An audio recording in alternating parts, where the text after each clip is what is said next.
ভালোবাসি, কথা বলতে ভালোবাসি, খেতে ভালোবাসি, ঘুরতে ভালোবাসি, চা খেতে ভালোবাসি। অ্যাকচুয়ালি কিন্তু চা খেতে ভালোবাসি সেটা বলতে নেই, চা পান করি, তাই তো? সেই চায়ের সঙ্গে আড্ডা, ঐতিহ্য আর আধুনিকতার মেলবন্ধনে আড্ডা, সঙ্গে অবশ্যই সোনালি। আজকে আমি আড্ডা ঘরে যাকে আমন্ত্রণ জানিয়েছি সে শুধুমাত্র নিজেকে গুছিয়ে রাখতে পারে তা কিন্তু নয়, সে কিন্তু খুব ভালো কথাও বলতে পারে। আমার আড্ডা ঘরে যারা আসে তারা সবাই শব্দ নিয়েই কাজ করে, বলতে পারি আমরা শব্দ চাষী। সবটাই আমরা করছি এবং করে যাওয়ার চেষ্টা করব। যার সঙ্গে আজকে আড্ডা দেব তার নামের মানে ত্রুটিমুক্ত, দোষমুক্ত, তাই কি জানি না। সে বহু বছর ধরে সঙ্গীত চর্চা করছে, নজরুল গানেই, নজরুল সঙ্গীতেই তার অবাধ চলাফেরা। বহু মঞ্চে সে পারফর্ম করে। শুধু পারফর্ম করলে বলা ভুল হবে, বলতে পারি আমি সবাইকে নিয়ে একসঙ্গে চলার মানসিকতা আছে। তার 3টে জায়গায় ক্লাসও হয়। তার আরেকটা পরিচয়ও আছে, সে কিন্তু চাকরি করে। চাকরি করার সঙ্গে সঙ্গে সে সঙ্গীতকে আঁকড়ে রেখেছে এবং পরীক্ষামূলক কাজকর্ম করে থাকে।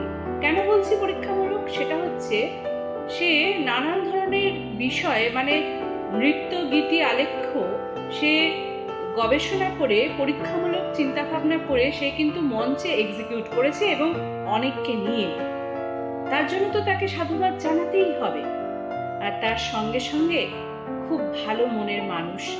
সে কিন্তু ইতিমধ্যে পডকাস্টও শুরু করেছে, 2টো এপিসোডের শুটিংও হয়ে গিয়েছে। আর আরেকটা বিষয়, তার নিজস্ব ইউটিউব চ্যানেল রয়েছে, স্পটিফাইতে তার গান শোনা যায়। সবটা মিলিয়েই কিরকম জমজমাট। তাহলে বুঝতে পারছেন তো আমার আড্ডা ঘরে কারা কারা সবাই আসে এবং কাদের সঙ্গে আড্ডা দেওয়ার সুযোগ আমি পাচ্ছি। একটু সাজতে হচ্ছে ঠিকই, একটু পড়াশোনাটা করতে হচ্ছে ঠিকই, কিন্তু আড্ডাটা কিন্তু আমাদের খুব জমজমাট হয়। চায়ের সঙ্গে আড্ডা, সঙ্গে অনিন্দিতা। দেখতে থাকুন। অনিন্দিতা, খুব ভালো লাগছে আড্ডা ঘরে। খুব ভালো লাগছে আসতে পেরে। তোমার সাথে আমার তো বহুদিনের মানে যোগাযোগ আছে, হয়তো বলতে পারো, মানে ফেসবুকের পাতায়। কেন, আমাদের মঞ্চে, অনেক মঞ্চে দেখা হয়েছে, সরকারি মঞ্চে, বেসরকারি মঞ্চে। আমার সঙ্গে তোমার মহাজাতি সদনেও দেখা হয়েছে। সবটা মিলেই আমরা আছি, বলো। আর অনিন্দিতা, তোমার কি কালো রং ফেভারিট? না, কালো রং আজকে না, মানে আমি আসলে ওয়েদার দেখি একটু শাড়ি সিলেক্ট করতে ভালোবাসি। প্রথমে আমি একটু ব্লু বার করেছিলাম পরবো বলে, তো তারপরে আমার মনে হলো ব্লু, আমি একটা ফেসবুকে একটা পোস্টও দিয়েছি যে কালো মানে কিন্তু শুধুমাত্র ডার্কনেস নয়, কালো হচ্ছে অ্যাবজর্পশন অফ মানে লাইট, সমস্ত লাইটের একটা অ্যাবজর্ব করা হয়। তো আমার ভেতরের যত মানে মানে বাইরের যত কি বলবো মলিনতা বলো, যত বলো মানে মালিন্য বলো, যাদের যাদের খারাপটুকু, সেটুকু আমি অ্যাবজর্ব করে যেন ভালোটুকু সবাইকে দিতে পারি। তাই, এবং হোয়াইটও আছে, শুধু ব্ল্যাক না, তার সাথে হোয়াইট, ব্ল্যাক এন্ড হোয়াইট। আমারও ব্ল্যাক এন্ড হোয়াইট। দেখো কিরকম মিলে গেল, আমরা কিন্তু প্ল্যান করিনি, হঠাৎ করেই হয়ে গেল। তার মানে বুঝতে পারছো তো আমাদের মনের মিল আছে। মনের মিল আছে বলেই কিন্তু আজকে আমরা এখানে মুখোমুখি বসে আছি। অবশ্যই সংস্কৃতিতে কোথাও একটা তো আমরা কানেক্টেড, ইন্টার কানেক্টেড। একদমই তাই। তোমার তো 5 বছর বয়সে সঙ্গীতের হাতে খড়ি, সেটা আমি জানি। এবং আমার যেটা জানার ইচ্ছে সেটা হচ্ছে, হঠাৎ করেই কি তুমি সঙ্গীত জীবনে প্রবেশ করলে, নাকি এটা ছোটবেলা থেকে যেহেতু চর্চায় যুক্ত ছিলে, ধীরে ধীরে তোমার মনে হলো এটা নিয়ে আমি কাজ করব, গবেষণামূলক কাজ করব বা পরীক্ষামূলক কাজ করব? তুমি যদি একটু তোমার জার্নিটা বলো। একটা একটা করে বলি। প্রথমে হচ্ছে তোমাকে অনেক অনেক ধন্যবাদ যে তোমার এত সুন্দর একটা অনুষ্ঠানে আমি আসতে পেরেছি। আর তার সাথে অ্যাজ ওয়েল অ্যাজ আমি তোমার বাড়িতে এসে তোমার যে কিউরিও কালেকশন দেখলাম, রিয়েলি আমি খুব অ্যাস্টনিশ যে এত সুন্দর কিউরিও কালেকশন, ওটাও খুব ভালো লাগার বিষয়। আচ্ছা, এবার আমার জার্নি সম্পর্কে আমার একটা অদ্ভুত ব্যাপার।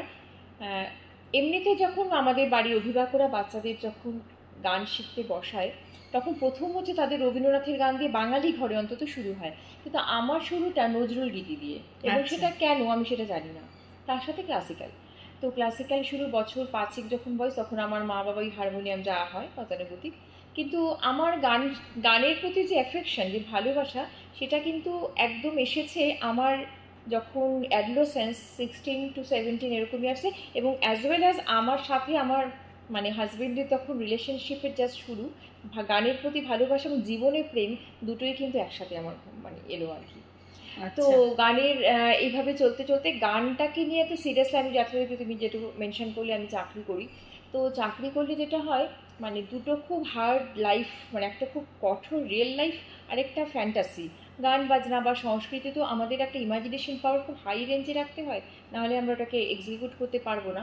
আর চাকরি হচ্ছে কঠিন বাস্তব, টাকা পয়সা ক্যালকুলেটার এসব নিয়ে। শুধু আমার এই অস্তিত্বের লড়াইটা সবসময় থাকে যে ওখানে কতটা আমি নিজেকে দেবো, এখানে আমি কতটা নিজেকে দেবো। একটু কাচ্ছি অনিন্দিতা, অস্তিত্বের লড়াই কেন? এটা তো লড়াই হওয়ার কথা নয়, এটা হচ্ছে অস্তিত্বের সংকট। আমি বলবো না অস্তিত্বের, আমি বলবো প্রতিষ্ঠা। হ্যাঁ, প্রতিষ্ঠা তো বটে, কিন্তু যে মানুষটিকে সারাক্ষণ আমাকে কি করতে হচ্ছে সবসময় না, আমাকে আমার মানে রোলটাকে ব্যালেন্স করতে হচ্ছে। কেন আমি যদি অফিসে মানে এমন একটা সময় ছিল বলতে গেলে হয়তো তোমার পডকাস্ট না বলো হয়ে যাবে, আমি আমার যত কাজ করেছি, আমার যত স্ক্রিপ্ট, যত তুমি আমার যত রকম কাজ করেছি সবটাই কিন্তু আমি অফিসে করেছি। মানে লেখালেখি যা যা করেছি, বাড়িতে সময় পাও? বাড়িতে সময় না, ব্যাপারটা হচ্ছে বাড়িতে সময় পেলেও করতে পারিনি এই কারণে বাড়িতে কনসেন্ট্রেশন। আরেকটা হচ্ছে অফিসে একটা ব্যাপার, টিফিন আওয়ার্স আর লাঞ্চ আওয়ার্স থাকে, সেই লাঞ্চ আওয়ারের মধ্যে আমি আমার সমস্ত টাইম লেগেছে কিন্তু আমি আমার না পুরো কনসেন্ট্রেশনটা কোনো দিতে পারি। এবং আমার অফিসে কেউ গেলে তো হাসবে বা দর্শকরা তো হাসতে পারে, আমার ডেস্কে আমার যেটা ড্রয়ার আছে সেখানে আমার খুব তাড়া তাড়া বই, তাড়া তাড়া স্ক্রিপ্ট করার কাগজ, লেখা। তার মানে অফিসের কাজকে ফাঁকি দিয়ে এগুলো করছো? একদম না, এটা বলতে পারবে না কেউ, কিন্তু আমাদের লাঞ্চ টাইমটা আমি পুরো ইউটিলাইজ করি। আচ্ছা, লাঞ্চ টাইমে করো পুরো, মানে অবসর টাইমে মানে বের করে নিয়ে করো পুরো ইউজটা। মানে যখনই আমি রিল্যাক্স পেয়েছি আমার অফিস টাইমটা সবটাই আমি কিন্তু আমার এই স্ক্রিপ্টে মানে তোমার সাংস্কৃতিক কাজকর্মে লাগিয়েছো।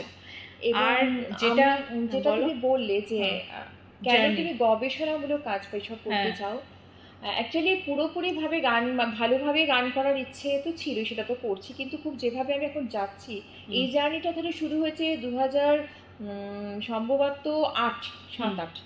কেন তার আগেও আমি করতাম, সবই করতাম, কিন্তু কোথায় যেন একটা প্রফেশনালিজমের অভাব ছিল।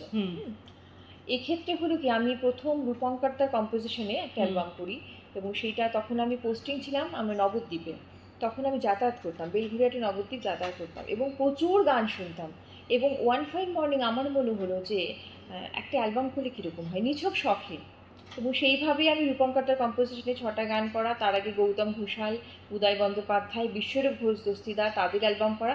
এই আমার শখটা হয়ে গেল আস্তে আস্তে একটা প্যাশন প্লাস প্রফেশন, দুটোতেই আমি টার্ন আপ করে গেলাম।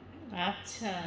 আর যেটা গবেষণামূলক কাজ সেটা হচ্ছে আমার ভীষণ নিজের পিএইচডি করার ইচ্ছে ছিল, কারণ আমার শান্তিনিকেতনে পড়ার ইচ্ছে ছিল, সেটা হয়নি, আমি চাকরি পেয়ে গেছি বলে পরে আমি আবার একটা কোর্স কমপ্লিট করলাম। কিন্তু আমার খুব ইচ্ছে ছিল যে আমি একটু বেশ একটু কিছু রিসার্চ মূলক কাজ করি, ওটাতে তুমি আনন্দ পাই এবং অরিজিনাল গতানুগতিক জীবন থেকে একটু আলাদা। তো অরিজিনাল কাজ করতে গেলে যেটা হয় সবসময় নিজেকে ভিতরে পোড়াতে হয় সবসময়। তো সেটা করতে করতে আমি বিভিন্ন রকম বই করতে করতে আমার বিভিন্ন রকম প্রোডাকশনে আমি নেমে যাই, সেইভাবেই চলছে। বাহ, খুব ভালো। মানে অনিন্দিতা, তুমি এরকমই থাকো, এত সুন্দর করে যে কাজগুলো করছো এবং অন্যদেরকে নিয়ে কাজগুলো করা, তাই না?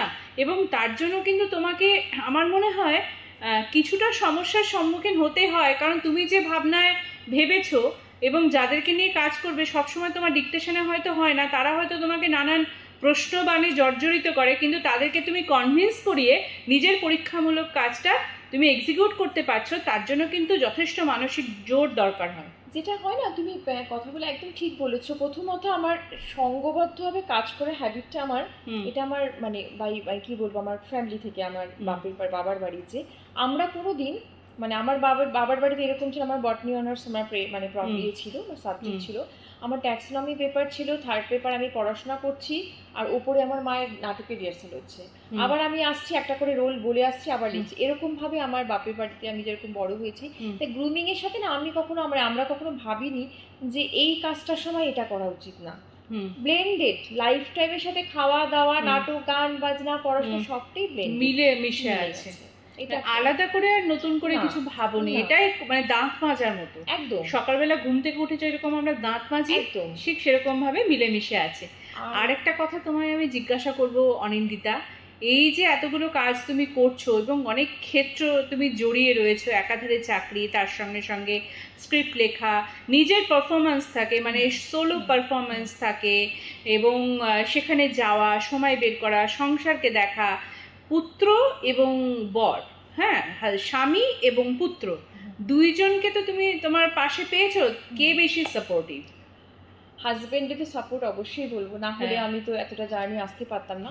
শ্বশুরবাড়ি সাপোর্টিভ? আমার শ্বশুরবাড়ি সাপোর্টিভ বলতে, শ্বশুরবাড়িতে আমার শাশুড়ি মা আর শ্বশুরমশাই ছিলেন, তারা এখন কেউই নেই। হ্যাঁ, আমার শ্বশুরবাড়ি থেকে আমার গান বাজনার জন্য কোনোদিনও কোনো অবজেকশন হয়নি। প্লাস চাকরিটাও ছিল। আর কিন্তু মানে যেটা পরবর্তীকালে যেটা এখনো হয়, আচ্ছা যেটা বলছিলাম, হাজবেন্ডের ক্ষেত্রে সাপোর্টটা প্রথম দিকে খুব বেশি ছিল, কিন্তু এরপরে ও হয়ে গেল কি ছেলেটা চলে এসে সাপোর্টটা ছেলের দিকে, মানে হাজবেন্ড যখন আস্তে আস্তে একটু মানে সাবমিসিভ হয়ে গেল, তখন এখন পুরোপুরি সাপোর্টটা আমার ছেলে দেয়। মানে কত বড় তোমার ছেলে? আমার ছেলে 29 ইয়ার্স। বাবা, দেখে মনে হয় না কিন্তু কলকাতাতে থাকে। হ্যাঁ, কেউ পেশায় ফটোগ্রাফার। আচ্ছা, এটাই বলছিলাম তো। আচ্ছা, তো এটাই ওর পেশা, তার জন্য আমারও কিছু কাজ করতে সুবিধে হয়েছে, এবং ও এই লাইনটা চুজ করেছে। আমি বলেছি ঠিক আছে, তুমি এখন প্রচুর অপশনস আছে, অ্যাওয়ার্ডও পেয়েছে ও। তোমার সাথে কোনো সময় আলাপ হলে ফটোগ্রাফি অবশ্যই। আচ্ছা, তো এইভাবে এখন ছেলের সাথে নিয়ে, মানে ছেলের সঙ্গে কাঁধে কাঁধ মিলে, ছেলে কাঁধে কাঁধ মিলিয়ে না মা কাঁধে কাঁধ মিলিয়ে চলছে কোনটা? ছেলের সাথে আমার সম্পর্কটা একদম ফ্রেন্ডলি। মানে ছেলেকে কখনো প্রচন্ড মা হয়ে যাই, আবার কখনো একদম আমি ওর মেয়ে হয়ে যাই, কখনো মানে একদম এরকম ভাবে চলতে থাকে, বিভিন্ন রকম ভাবে। কেন আমরা দুজনেই, আমাদের দুটো কমন সাবজেক্ট, মিউজিক, এটা একটা ভীষণ কমন সাবজেক্ট। আমার ছেলেও যেহেতু নিরঞ্জন বন্দ্যোপাধ্যায়ের কাছে শেখি ক্লাসিক্যাল মিউজিকটা, তো সেক্ষেত্রে কথা বলার প্রচুর আছে। আর আরেকটা মানে ওয়েভলেন্থ ভীষণভাবে ম্যাচ করে। আর হাজবেন্ড এখন রিটায়ার করে ওই জাস্ট ও এখন শর্ট ফিল্ম টিপগুলো করছে, ও হঠাৎ এখানে মুভ অন করে গেছে, তার জন্য পুরো পরিবারটা একটা মানে একটা রকম হয়ে গেছে। মানে সার্কেলটা, মানে বৃত্তের বিন্দুটা হচ্ছে তোমরা সবাই একটাই, একটা মানে সার্কেল হতে পারে কিন্তু কেন্দ্রবিন্দুটা একটাই, মানে মোটিভ একটাই। ভালো, বেশ ভালো লাগছে। আরেকটা কথা জিজ্ঞাসা করবো, তুমি তো খুব বর বাচ্চা খুব কথা বললে, এবার এই সাংস্কৃতিক জীবনে তো অনেক মানুষের সঙ্গে আলাপ হয়, অনেক বন্ধু হয়, স্পেশাল ফ্রেন্ড এরকম হয়েছে? হ্যাঁ, এটা খুব ভালো কোশ্চেন করেছে, এবং এটা আমি টাচউড, মানে এটা আমার বলতে কোনো অসুবিধে নেই। সেটা হচ্ছে আমার একজন খুব ভালো বন্ধু ছিল বলছে এই কারণে, কেন তার সাথে আমার বন্ধুত্বটা আর নেই, হ্যাঁ, এখন পরিচয়টা আছে। পরিচয় বন্ধুত্ব দুটো তো আলাদা। তো সেই বন্ধুর হাত ধরেই কিন্তু আমার প্রথম স্কুল করা, গানের স্কুল খোলা, এবং আমার যত প্রোডাকশন প্রথম দিকে যেগুলো আমি করেছি সবগুলোই কিন্তু এই বন্ধুর, মানে কি বলবো, সাপোর্টে বলো, ইন্সপিরেশনে বলো, কারণ আমরা দুজন খুব একসাথেই কাজ করতাম। পরবর্তীকালেও নানা রকম পারিবারিক অসুবিধার জন্য ও ফোরগো করে যায়, কিন্তু আমি কাজটা চালিয়ে নিয়ে যাই। আমার প্রোডাকশন হাউসটা যেটা শেখ হ্যান্ড প্রোডাকশন, এবং সেই বন্ধুত্ব এখন নেই, কিন্তু পরিচয়টাও আছে। এই পর্যন্ত এত গানের কথা বলছি, এত কিছু কাজের কথা বলছি, তোমার কণ্ঠে তো গান শুনবো। তার আগে একটা প্রশ্ন আমি জিজ্ঞাসা করব, সেটা হচ্ছে আমরা রবীন্দ্রসঙ্গীত বলি আর নজরুল গীতি বলি। হ্যাঁ, আমি ইচ্ছে করেই যখন আমি ভূমিকাটা দিলাম আমি নজরুল সঙ্গীত বললাম। আচ্ছা, গীতি আর সঙ্গীতের মধ্যে পার্থক্যটা কি? গীতি হচ্ছে, মানে অ্যাকচুয়ালি নজরুল গীতি বলা হয় এই কারণে, সেটা হচ্ছে যে কাজী নজরুল ইসলাম অসংখ্য গান লিখেছেন, করেছেন। কাজী নজরুল ইসলামের যে অ্যাকসেপ্টেবিলিটি না, সেটা রবীন্দ্রনাথ ঠাকুরের যে, মানে কি বলবো, যে আমাদের সর্বজনপ্রিয়তা, সেটা কাজী নজরুল ইসলাম আছে, কিন্তু কোথাও একটা গিয়ে মানে মনে হয়, আমার এটা ব্যক্তিগত মতামত, উনি একটু অবহেলিত। তার জন্য ওনার সঙ্গীতকে আমরা ওই অতটা হয়তো মর্যাদা রবীন্দ্রনাথের গানের মতো দিতে কোথাও হয়তো পারিনি, কারণ আমাদের জীবনে রবীন্দ্রনাথ একটা ঈশ্বরের জায়গায় চলে গেছেন, তাই ওইখানটা হয়তো আমাদের সঙ্গীত কথাটা না বলে একটু আলাদা চোখে দেখে গীতি কথাটা ইউজ করা হয়। আচ্ছা, ঠিক আছে, শুনবো তোমার নজরুল গীতি, তোমার কণ্ঠে শুনবো। হ্যাঁ অনিন্দিতা, যেটা বলছিলাম সেটা হচ্ছে তোমার কণ্ঠে একটা নজরুল গীতি এখন শুনবো, বেশ খালি গলায়। হ্যাঁ, আজকে যেহেতু বর্ষা, আমার একটা গান খুব মনে পড়ছে। পরদেশি মেঘ যাও রে ফিরে, বলি ও আমার পরদেশি রে, পরদেশি মেঘ যাও রে ফিরে, বলি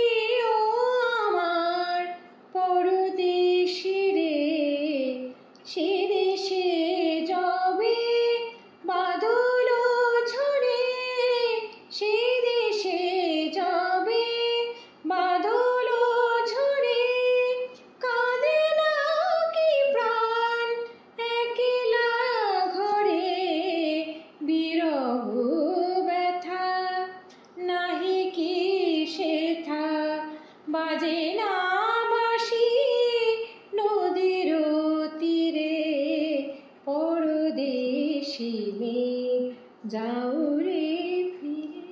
উফ, দারুণ দারুণ। তোমার তো মানে কণ্ঠেরও প্রেমে পড়তে পারে, এরকম কি হয়েছে আগে বলো? কণ্ঠে প্রেম, হ্যাঁ, এবং এই সংস্কৃতি জগতে এত বেশি মানে প্রতিনিয়ত পড়তে হয়, সেটা হচ্ছে ওই হয় না পাকাল মাছের মতো পাশ কাটিয়ে কাটিয়ে চলে যেতে হয়। আমি না একজনকে বলতে শুনেছিলাম জানো তো, যে তার ছেলেকে যখন একটা ভালো কলেজে, ইঞ্জিনিয়ারিং কলেজে ভর্তি করেছে, মানে পয়সা টয়সা দিয়ে, ঠিক আছে, আজকাল তো জানো প্রচুর মানে মানে ফিস তো দিতেই হয়, এবং অনেক কলেজ আছে না প্রচুর ফিস মানে র্যাঙ্কিং এর উপরে। সে তার ছেলেকে বলেছে একদম পাকাল মাছের মতো হবি, তুই সব জায়গায় থাকবি কিন্তু থাকবি না, বেরিয়ে যাবে, ওটাই করতে হবে। এবং আরেকটা এই পরিপ্রেক্ষিতে আরেকটা কথা মনে পড়লো, সেটা হচ্ছে আমি যখন শুটিং করতে আমি তো অনেকগুলো সিরিয়াল অভিনয় করেছি জানো তো, 26টার মতো। এনিওয়ে সেটা আর এখানে বলবো না।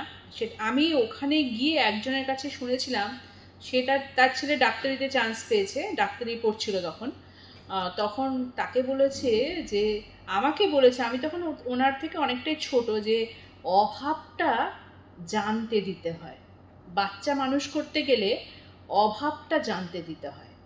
সব সময় যদি তাকে আমরা ভরিয়ে রাখি, যেটা চাইছে সাথে সাথে দিয়ে দিলাম, 5 টাকা চাইলে 3 টাকা দাও, 2 টাকার অভাবটা বুঝতে দাও, তাহলেই সে প্রকৃত মানুষের মতো মানুষ হবে। আসলে ও বোঝা ব্যাপারটা তো ভীষণ ইম্পর্টেন্ট। একদমই তাই। সেই বোঝাটা যতক্ষণ না মানে ও ফিল করছে, ছেলে বা মেয়ে যারা আমাদের প্রজন্ম, পরের প্রজন্ম, ততক্ষণ অব্দি চাপিয়ে দিলেও তুমি কিছু করতে পারবে না। বোঝাকে আমাদের হাতে আগুন লাগলে আমরা ছ্যাক করে উঠি, অন্যের আগুন লাগলে সেটা বুঝতে পারি না, সেটা বোধটা দরকার। তার বলতে চাইছো যে ওই ওরকম ভাবে তুমি নিজের কাজকর্মগুলো করেছো। হ্যাঁ, এরকম করে। এবং এটা একটা মানে কি বলবো, এটা আবিরও জানে, আমার ছেলের নাম আবির, ও জানে। ওকে সে টিচার হোক যেই হোক, ওকে দেখতে গিয়ে মায়ের সাথে বেশি কথা বলে, মানে ছেলেকে বাদ দিয়ে মায়ের সাথে এখনো হয়, মানে আচ্ছা এখনো হয় মানে স্টিল নাও। মানে তোমার তো অনেক বড় ছেলে, তাহলে কি তোমার অনেক কম বয়সে বিয়ে হয়েছে? আমার বিয়ে হয়েছে 21-এ, আর আমার ছেলে হয়েছে 23-তে। ওই জন্য ইয়াং মাদার। হ্যাঁ, এবার বুঝতে পারছি সবটাই মানে একটা ভীষণ একটা তোমার চেহারার মধ্যে না একটা বেশ লালিত্য মোহময়ী একটা ব্যাপার আছে।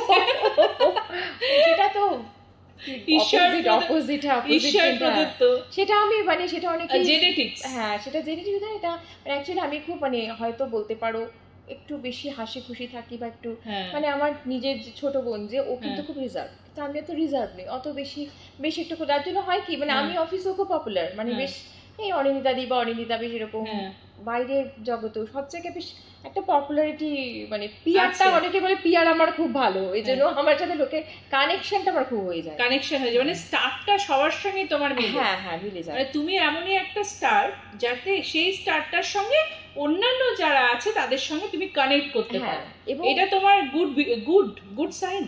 এবং আরেকজন আমার মানে বন্ধুরা একটা কথা বলে, সেটা হচ্ছে যে মানে আমার সাথে যে থাকে, অ্যাটাচ থাকে, সে গ্রো করে। তোমার বুধের, আমি জানি তো, আমার বুধবারে জন্ম, তো বুধের প্রভাবটা বেশি। আমারও তাই, জানো অনিন্দিতা, এটা আমি এই জন্য বলছি। আমি কেন বলতো ফট করে ধরতে পারলাম, কারণ এটা আমার ক্ষেত্রে আছে। এইটা আমাকে বলতে, তোমার বুধের প্রভাবটা খুব বেশি, মানে তোমার মানে চারিদিকে বলে না, মানে একদম মানে পরিবৃত থাকে। হ্যাঁ, এটা থাকে। খুব ভালো, খুব ভালো, এরকমই থাকো। তোমার কণ্ঠে আরেকটা গান শুনবো। আচ্ছা, কি করবো, নজরুল গীতি নাকি অন্য গান করবো? হ্যাঁ, তোমার যেটা ইচ্ছে। লতাজির একটা গান। হ্যাঁ, নিশ্চয়ই। না মন লাগে না এই জীবনে কিছু, যেন ভালো লাগে না, না মন লাগে না। এ নদীর দুই কিনারে দুই তরুণী, যতই নাবাই নোর বাঁধা, কাছে যেতে তাই পারিনি। এ নদীর দুই কিনারে দুই তরুণী, যতই নাবাই নোর বাঁধা, কাছে যেতে তাই পারিনি। তুমিও পার থেকে আর বলি না, মনও লাগে না, এ জীবনে কিছু যেন ভালো লাগে না, না মনও লাগে না। আহা, দারুণ দারুণ, তোমার কণ্ঠটা সত্যি খুব সুন্দর। তুমি এত সুন্দর দেখতে, তার মধ্যে তোমার কণ্ঠ সুন্দর, তুমি নিজেকে সুন্দরভাবে প্রেজেন্ট করতে পারো। আমি 10 out of 10 আমি দেব। আর তার সঙ্গে সঙ্গে একটা কথা জিজ্ঞাসা করব, সেটা হচ্ছে তোমার সিনেমাতে অভিনয় করার কখনো ইচ্ছে হয়নি? সিনেমাতে না, অ্যাকচুয়ালি হয়েছিল কি, আমি তখন কৃষ্ণনগরে চাকরি করি। হ্যাঁ, অ্যাকচুয়ালি আমার কিন্তু বাড়িতে নাটকটা ছিল মেন, অভিনয়। আমার কিন্তু বাড়িতে কেউ গান করতো না। আমি এর মধ্যে একদিন মাকে জিজ্ঞেস করছি, মা তুমি আমাকে গানে কেন দিলে? মানে আমাদের বাড়িতে তো কেউ গানের ছিল না, কি কারণে দিয়েছে, মা বলেছিল কি জানি, হয়তো সবাই বলেছিল। যাই হোক, তো আমি একবার কৃষ্ণনগর থেকে, মানে আমার ভীষণ থিয়েটার প্রেমী আমি। আমার গানের পরে যদি সেকেন্ড লাভ কিছু থাকে তবে সেটা নাটক। আমি সিনেমার থেকে নাটক প্রচুর দেখি, এবং সেটা আমার মনে হলো 5টায় আমি নাটক দেখতে যাবো, আমি 6টায় টিকিট কেটে অনলাইনে চলে গেলাম। আমার এরকম হ্যাবিট, মানে এবং তার জন্য কাউকে আমার লাগে না। 1 ঘন্টার মধ্যে কাকে পাবো আমি রেডি, সেটাই তো, একাই 100। তো গিয়ে এরকম তো আমি সুবর্ণলতা বলছি, আমি একবার ওই কৃষ্ণনগর থেকে অফিস করে আমি ওখান থেকে ট্রেনে করে এসে আমি উল্টোডাঙ্গা না কোথায় নেমে গিরিশ মঞ্চে এসেছিলাম নাটক দেখতে।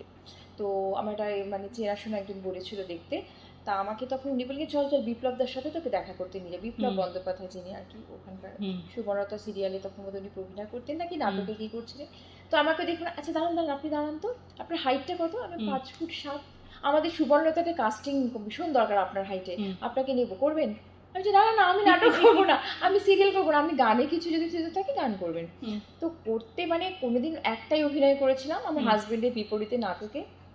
মানে খুব অল্প বয়স থেকে চাকরি করি, তো মানে এই করতে গেলে, ওই পেশাটাই করতে গেলে না আমি চাকরি করতে পারবো হতো না আসলে। একটা জায়গায় ওই যে ডেডিকেটেডলি করলে তখন ওটাই ডেডিকেটেডলি করতে হবে, তাই না? সবটা, হ্যাঁ, একটা সুইচ অন করলে আরেকটা সুইচ অফও করতে জানতে হয়, তাই না? তবে ইদানিং একটা খুব ইচ্ছে হচ্ছে শ্রুতি নাটক করার। আচ্ছা, ভীষণ ইচ্ছে হচ্ছে। আমরা একটা স্ক্রিপ্ট বানিয়ে আমরা তো করতেই পারি। ও হ্যাঁ, নিশ্চয়ই, কারণ তোমার কণ্ঠটা এত সুন্দর, শ্রুতি নাটকের জন্য খুব ভালো হবে। আমাকে মুরারি মুখোপাধ্যায়, উনি আমার বাড়ির কাছে থাকেন, ওনার সাথে প্রায় আমার দেখা হয়।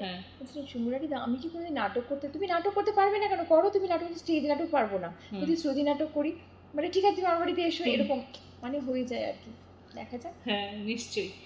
আর ভালো থেকো অনিন্দিতা, এরকমই থাকবে, এরকম পজিটিভ চিন্তা ভাবনা থাকলে কি হয়, আমাদের তো যেটা আমরা করি আর কি, 45 মিনিট যদি আমরা কোনো ভালো কাজ করি, সেটা সঙ্গীত চর্চা হতে পারে, আবৃত্তি হতে পারে, বা ফিজিক্যাল এক্সারসাইজ হতে পারে, ভালো গান শোনা হতে পারে, ভালো মুভি দেখা হতে পারে। 45 মিনিটস আমরা যখন দেখি বা শুনি বা করি, তখন এন্ডরফিন নামে তো একটা হরমোন রিলিজ হয়, দ্যাট ইজ গুড হরমোন, তাই তো? সেটাই আমাদেরকে বলতে পারো প্রাণবন্ত করে। এবং তার যে তোমার প্রতিফলন, কিছুক্ষণ আগে আমার একটা রেকর্ডিং হলো, তার সাথেও আমি কথা বললাম, এই যে ফিল গুড হরমোনটা রিলিজ হয়, এই ফিল গুড হরমোন রিলিজ হলে আমরা যেমন নিজেরা ভালো থাকতে পারবো, তখন কি হবে, আমি আমার পাশের মানুষটিকেও ভালো রাখতে পারবো। এটা ভীষণ ইম্পর্টেন্ট। হ্যাঁ, একদমই তাই। আজকে স্ট্রেসড লাইফ, জানো? হ্যাঁ, ভীষণ দরকারও। এবার একটু অন্য প্রসঙ্গে আসবো অনিন্দিতা, তুমি শরীরচর্চা করো? এত দৌড়ঝাঁপ করি না, এক্সট্রা করে শরীরচর্চা করে। আমি মাঝখানে খুব যোগা টোগা করবো, হাঁটবো বলে অনেক স্থির করেছিলাম। তারপরে দেখলাম আমার দেখি একটা বায়োলজিক্যাল ক্লকটা এত বেশি, মানে এই টাইম, এরপরে এটা আর শরীরচর্চা করার টাইম থাকে না সত্যি। ডিনার কি লেট নাইট ডিনার করো নাকি আর্লি ডিনার করো? ডিনারের ব্যাপারটা হচ্ছে আমি ডিনারটা খুব কম করি, খুব কম খাই। আমার ম্যাক্সিমাম খাওয়াটা হচ্ছে লাঞ্চে। আচ্ছা। আর সকালে আমি ব্রেকফাস্টও আমি খুব মিনিমাম করি। আচ্ছা। প্রথমত টাইম থাকে না, দ্বিতীয়ত আমার ইচ্ছে করে না। আর লাঞ্চটাই আমি অফিসে খুব ধীরে সুস্থে বসে করি, যেহেতু আমাদের লাঞ্চের ক্যান্টিন আছে সব। আর রাত্রে ডিনারটাও আমি মানে খুব অল্প, বেশি কিছু খাই না। এটা একটা মানে ব্রেকফাস্ট লাইক এ প্রিন্স আর ডিনার লাইক এ পপার। একদম একদম। আচ্ছা, ভালো তো, এটাই তো মেনটেন করা উচিত। আর তোমার কণ্ঠে আরেকটা গান শুনবো। আচ্ছা, আমি একটু মাঝে কথা কিন্তু ভুলে যেতে পারি, তো আমার গানটা খুব গাইতে ইচ্ছে করছে বলে গাইছি। নিশ্চয়ই। आओ हुजूर तुमको सितारों में ले चलूं, दिल झूम है ऐसी बहारों में ले चलूं, आओ हुजूर तुमको सितारों में ले चलूं, दिल झूम जाए जैसी बहारों में ले चलूं, आओ हुजूर आओ। একটুই মনে আছে, একটুখানি দারুণ। এই যে সঙ্গীতের মধ্য দিয়ে তুমি নিজেকে খুঁজে পাচ্ছ, এর থেকে বড় আর কি হতে পারে বলো? আমি সঙ্গীত তো অ্যাকচুয়ালি আমি যেভাবে ভাবি ঈশ্বর, এবং একটা জিনিস আমি খুব করি যেটা আমি আমার এটা মানে হ্যাবিটই আর কি বলতে পারো, আমি দিনের কোনো না কোনো সময় আমি একটু স্পিরিচুয়াল মেসেজ শুনি, যে কোনো সেটা মা সারদা হতে পারে, ঠাকুর রামকৃষ্ণ হতে পারে, আমি স্পিরিচুয়ালিজমটাকে পছন্দ করি, বা কোনো একটা স্তব হতে পারে, যে কোনো কিছু আমি অন্তত পডকাস্ট হোক বা এমনি হোক, ওটা না আমি একটা জিনিস যে ভীষণ রিফ্রেশ বাটন। মানে আমি হয়তো সারাদিনে অনেক কিছু ভাবলাম, সেটাকে হয়তো এমন কিছু ভাবলাম যেটা কাউকে আমি জিজ্ঞেস করতে পারছি না, বা জিজ্ঞেস করলেও ঠিক উত্তর পাবো না, সেক্ষেত্রে আমার অনেক কোশ্চেন অ্যান্সার কিন্তু আমার মধ্যে থেকে আবার তৈরি হয়ে আমার মধ্যে আর মিলিয়ে যায়। সেই জন্য স্পিরিচুয়াল মেসেজটা আমি, এটা খুব সম্ভবত আমি রাত্রে ম্যাক্সিমামই শুনি, যদি রাত্রে না পাই সকালে শুনি, আমি একটু শুনবো, এটা আমার একটা মানে অভ্যেস আর কি বলতে পারো। বাহ, এই অভ্যেসটা খুবই ভালো অভ্যেস। এটা মানে সকালে উঠিয়ে আমি মনে মনে বলি সারাদিন আমি যেন ভালো হয়ে চলি, এই স্পিরিচুয়াল মেসেজটা যে শুনছো সেটার থেকেই তুমি ভাবছো সারাদিনটা আমি যেন ভালো হয়ে চলি। খুব ডিভাইন লাগে, একদমই তাই, খুব ভালো। আর আমি একটা ছোট একটু তোমাকে একটু, যেহেতু তুমি ইন্টারভিউ নিচ্ছ আমি আর কি বলবো, না কি বলতে চাইছি তোমার সাথে একটু যেহেতু কথা বলাটা মুখোমুখি সুযোগ হলো, সেখানে হচ্ছে যে প্রথমে দুটো একটা কবিতা একটু শুনতে, আমি ভীষণ ভালোবাসি কবিতা। আজকে আমি কবিতা বলবো না, কারণ আজকে আমি তোমার গান শুনবো। তবে তুমি বলছো যখন, আমার তৃতীয় একক কাব্যগ্রন্থ তো প্রকাশিত হয়েছে, সেখান থেকে আমি একটা কবিতা পাঠ করব, ঠিক আছে? লেখালেখির অভ্যাস আছে, আমি 2-3টে বইও দেখেছি, সেটা দেখেই বুঝতে পারলাম। হ্যাঁ, মানে সোনালীর মনটা হচ্ছে আমার প্রথম একক কাব্যগ্রন্থ, আর দ্বিতীয় হচ্ছে মেম সাহেবের ভাষা বিভ্রাট, আচ্ছা, আর তৃতীয় হচ্ছে আমার সোনালীর ইচ্ছে। আমি বরঞ্চ তোমাকে মেম সাহেবের ভাষা বিভ্রাট থেকে আমি দুটো কথা তোমায় বলি। আমার বেশ কিছুটা বছর চা বাগানে কেটেছে, এবং সেখানে গিয়ে নানান ভাষাভাষী মানুষদের সঙ্গে আমার আলাপ এবং নোটস আমরা এক্সচেঞ্জ করেছি। সেখানে একটা মানে ভাষা বিভ্রাট, যেহেতু ভাষা নিয়ে অনেক সমস্যার সম্মুখীন হতে হয়েছে, একটা জাস্ট একটু কথা বলছি, সেটা হচ্ছে ওখানে না এক ধরনের লঙ্কা পাওয়া যায়, সেটা হচ্ছে একদম ছোট ছোট লঙ্কা। ওটাকে ওখানে ওরা বলতো মেম সাহেব একটু ভূত ঝলকিয়া হয়, মেম সাহেব ভূত ঝলকিয়া হয়। আচ্ছা, সেটা কিরকম? হ্যাঁ, ভূত ঝলকিয়া বলছে। আমি বলছি বাবা, ভূত আবার ঝলক দেখাচ্ছে নাকি, আমি তো তাই ভাবছি। তখন আমি বুঝলাম ওরা ঝলকিয়া হচ্ছে লঙ্কাটাকে ওরা ঝলকিয়া বলে, আর ভূত ঝলকিয়া মানে যেহেতু ওই ছোট ছোট লঙ্কা এত ঝাল হয়, ঝাল হলে হয় না যে একদম কান মাথা উড়ে যায়, সেটাকে ওই জন্য ওরা নাম দিয়েছে ভূত ঝলকিয়া।